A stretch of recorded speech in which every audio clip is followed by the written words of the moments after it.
तक पहुंच चुकी थी। कई जगह पे तो वार्निंग का प्रॉब्लम आया सी कि गैप से नहीं मिली, शुरू में गैप था जैसे, लेकिन सिंध की साइड पे वार्निंग इन टाइम इश्यू हो गई थी।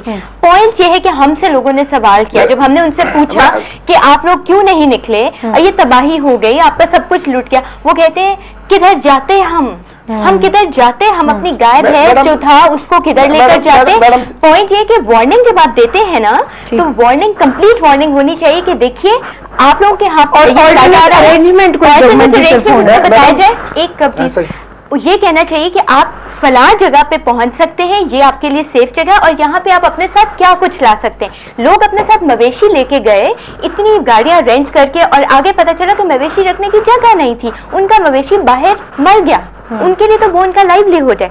इसी वजह से हम जो बात करें कि भूख का जो इश्यू इस वक्त आ रहा है, एक लूम कर रहा है बहुत बड़ा, और ये एक बहुत बड़ा बॉम्ब है जो किसी टाइम फट सकता है, जिसको मेरे साहब कुछ कहना चाह रहे हैं, लेकिन मेरा एक सवाल भी ऐड कर लो कि जी फोरकास्ट की गल की जा रही है, कितने दिन पहले मैट ऑफिस फोरकास्ट कर सकता है, कितना टाइम होता है तुहाडे कोल अगर ऐसा कोई डिजास्टर आ रहा होता है। अर्थक्वेक दा मैं बाद में गल करांगी कि उसका शायद अजे निजाम नहीं है, लेकिन इस दी फ्लड दी असी गल कर रहे हैं इस वक्त। देखें, ये जितना भी ड्यूरेशन कम होता है उतना फोरकास्ट एक्यूरेट होता है।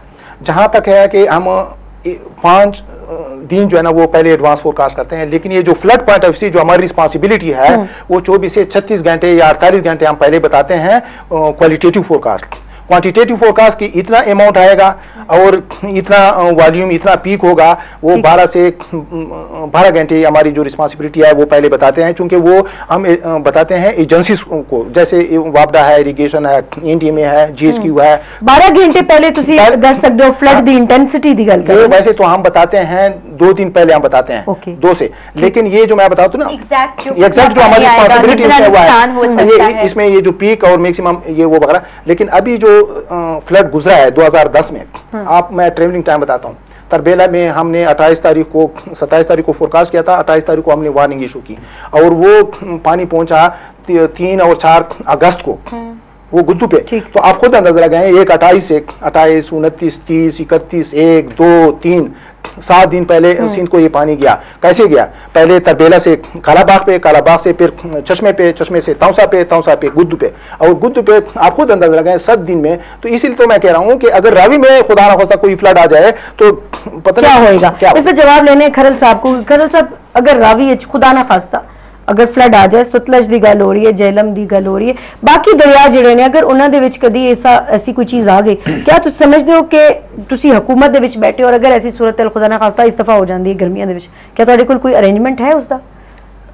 रास्ता बीबी, मैं खुद दरिया रावी के किनारे ते रहने वाला, तो मैं 76 और उस तो बाद 80s ਦੇ ਵਿੱਚ 2 फ्लड आए ने रावी जिहदे 1,87,000 क्यूसेक तक पानी गया सी। मेरा दोस्त साइंटिफिक उन्होंने समझते हैं कि मैं फिगर जेडे काउंट कर रहा ये ठीक कर रहा तारीख दे। डेफिनेटली ਉਹਦੇ ਨਾਲ बहुत ज़्यादा डिजास्टर आई सी, लेकिन एक चीज़ मैं दसना चाहना कि ਉਹਦੇ ਨਾਲ उस वक्त की प्रोवेंशियल गवर्नमेंट्स ने बहुत सारी वनरेबल प्लेसिस ਜਿਹੜੀਆਂ सन ਉਹਨਾਂ ਤੇ डैम्स ऐसे बनाए हुए ने कि जिहदे नाल उस दे नाल आबादी या पॉपूलेशन दी डिजास्टर्स नू मिनिमाइज किया जा सकता है। लेकिन ये गल उस दे नाल इस हकीकत तो भी अखा नहीं छुपाई जा सकदियां कि दरिया रावी या दरिया सतलुज दी बेल्ट या पेट या बैड जिहदे पानी हुंदा है वो इतने छोटे हैं कि ओदे और उन्होंने टर्न इतने ज्यादा ने कि जदों थोड़ा जिहा पानी जेडे बैंक्स हैं वो तो निकले तो that travel so fast on the sides और उधर छोटी छोटी झोपड़ियां, छोटी छोटी आबादियां बहुत ज्यादा डिजास्टर होंदी है। और वो लोगों का स्टैंडर्ड जिस तरह बीबी ने कहा कि उन्होंने लोगों का लाइवलीहुड ही उन एनिमल्स ते होंदा है, वो भेड़ बकरियां होवन या भैंसा या कैटल जोन, उन्हों का लाइवलीहुड उन्हों ते ही करीबी इलाके में कोई फसलां उगा लेंदे ने या छोटे छोटे जिम्मेदार हैं जेडे दरिया। बड़ी क्रूशल सिचुएशन है कि जेडे लोग बेल्ट्स के अंदर या रिवर बेड्स के करीब रहंदे ने, घर बना लेंदे ने। लोगों की मुआशी हालत इस मुल्क की अनफॉर्चुनेटली इतनी कमजोर या इस तरह है कि लोगों को उस रोजगार तो या 1-2 एकड़ का जिम्मेदार मेरे सवाल फिर तुसी घुमा गए हो ना कि अगर खुदा ना खास्ता इस दफा ऐसा कोई फ्लड आंदा है ਤੇ ਕਿਆ ਤੁਹਾਡੇ ਕੋਲ ਅਰੇਂਜਮੈਂਟ ਹੈ ਜਾਂ ਨਹੀਂ ਹੈ? ਨਹੀਂ ਹੈ ਨਾ। ਮੈਂ ਗੁਜ਼ਾਰਿਸ਼ ਕਰ ਰਿਹਾ ਸੀ ਕਿ ਉਹਦੇ ਨਾਲ ਬਹੁਤ ਸਾਰੀ ਜਿਹੜੀ ਤਾਰੀਖ ਦੇ ਵਿੱਚ 2 ਫਲੱਡ ਆਏ ਸੀ, ਉਸ ਵਕਤ ਦੀ ਗਵਰਨਮੈਂਟਸ ਨੇ ਉਹਦੇ ਨਾਲ ਕਾਫੀ ਛੋਟੇ ਛੋਟੇ ਡੈਮਸ ਬਣਾ ਦਿੱਤੇ ਹੋਏ ਨੇ, but still it can be A disaster. और इतना वड्डा अगर पानी इन दरिया के बेड तो बाहर जाएगा तो ਉਹਦੇ ਨਾਲ ਨੁਕਸਾਨ ਹੋਏਗਾ, ਉਹਨੂੰ ਰੋਕਿਆ ਨਹੀਂ ਜਾ ਸਕਦਾ। ਸ਼ਹਿਰਾਂ ਦੇ ਅੰਦਰ ਪਾਣੀ ਗਿਆ ਖਰਲ ਸਾਹਿਬ ਜਿਹੜਾ ਫਲੱਡ ਆਇਆ ਕਿ ਜਿੱਥੇ ਸੋਚਿਆ ਨਹੀਂ ਹੈਗਾ, ਜਿੱਥੇ ਉਹ ਜੈਕਬਾਬਾਦ ਜਾਂ ਜਿਹੜਾ ਸਿੰਧ ਦਾ ਇਲਾਕਾ ਹੈ ਉੱਥੇ ਪਾਣੀ ਪੀਣੇ ਨੂੰ ਨਹੀਂ ਮਿਲਦਾ ਔਰ ਉੱਥੇ ਫਲੱਡ ਪਾਣੀ ਹੋ ਗਿਆ। ਗੁਜ਼ਾਰਿਸ਼ ਕਰ ਰਹੇ ਸੀ ਕਿ ਦਰਿਆ ਰਾਵੀ ਜਿਹੜਾ ਇੰਡੀਆ ਦੇ ਬਾਰਡਰ ਤੋਂ ਲਾਹੌਰ ਦੇ ਉੱਪਰੋਂ ਥੋੜਾ ਜਿਹਾ ਕੋਈ 25 ਕਿਲੋਮੀਟਰ ਸ਼ੁਰੂ ਹੁੰਦਾ ਹੈ, ਉਹ ਦੇਖੋ 500 ਕਿਲੋਮੀਟਰ ਤੱਕ ਥੱਲੇ ਜਦੋਂ ਤੱਕ ਇਹ ਸਾਰੇ 5 ਰਿਵਰਸ ਇਕੱਠੇ ਹੁੰਦੇ ਨੇ, 500 ਮੀਲ 500 ਕਿਲੋਮੀਟਰ ਦਾ ਆਲਮੋਸਟ ਡਿਸਟੈਂਸ ਹੈ।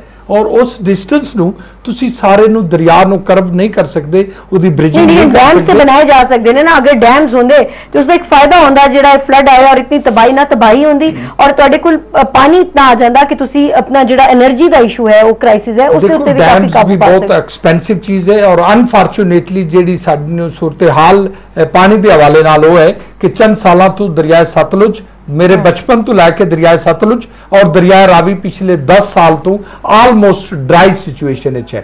इंडिया ने उहदे उत्ते डैम बना ले हुए ने, लेकिन एग्रीमेंट तो ज्यादा पॉलिटिकल मसला बन चुके हैं जी। मेरे साथ मैं बता दूं कि सतलुज में 2008 में फ्लड आया, वो 11 साल के बाद, और वो आया था तकरीबन 1,07,000 क्यूसिक पानी आया उसमें।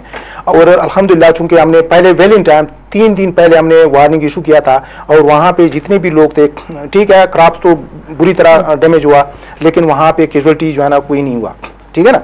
तो ये है और वो वहाँ पे गंडा सिंह वाला पे के डाउन मीर क्या समझते हो डैम्स की जिहड़ी गल हुंदी है कि डैम्स होंदे अगर तो तुसी क्या समझते हो कि डैम्स दे नाल कुछ डैमेज जिहड़ा है इस किस्म दा अगर फ्यूचर विच आंदे ने तो उसनु कम कीता जा सकदा उस डैमेज नु?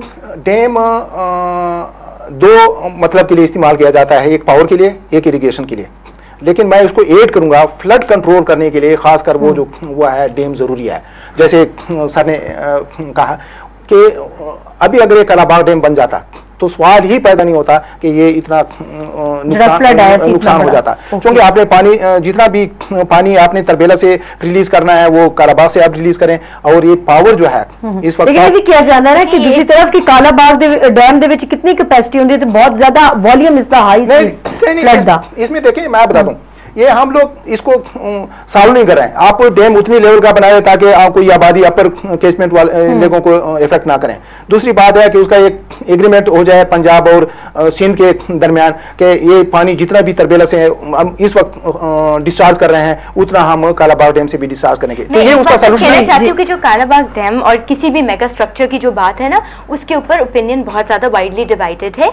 जब आप लोगों से बात करते हैं, पॉलिटिकल भी है, इसके अलावा मैं कहती हूँ कि सोशल डिबेट भी है, इसलिए कि जिन लोगों की डिस्प्लेसमेंट ऑलरेडी तौनसा की वजह से अभी तक हुई है, वो लोग अभी तक सफर कर रहे हैं उन मेगा स्ट्रक्चर्स की वजह से। और तौनसा अफेक्टीज से जब आप बात करते हैं तो वो आपको बताते हैं कि जी ये डैम ना होता तो ये भी ना होता जो हुआ। तो मेगा स्ट्रक्चर जो है ब्रेक तो मैं जावांगी नाज़रीन, और ब्रेक तो वापस आके असी डैम ते भी गल करेंगे और असी भी गल करेंगे कि हुण जेड़ा बर्फ बहुत ज्यादा पै रही है, दूसरी तरफ ग्लेशियर्स दे पिघलन दी गल्लां कीतियां जा रही ने ग्लोबल वार्मिंग दी वजह तो। और हुण अगर गर्मियां दे विच ऐसा कोई दोबारा खुदा ना खास्ता सीन बनता है तो वही मैं सवाल पूछांगी कि क्या साडे कोल कोई उसका रिस्पॉन्स के तौर पर कोई इदारा मौजूद है, क्योंकि एनडीएमए ते असीं देख लिया कि उसकी कोई कारकर्दगी सामने नहीं आई और जेडे ऑलरेडी लोग सफर कर रहे हैं उन्होंने की बहाली वास्ते भी फिलहाल इकदामात नहीं किए जा रहे। अगर होर आबादी सफर कर दी है तो फिर क्या सूरत हाल हो सकती है? Stay tune.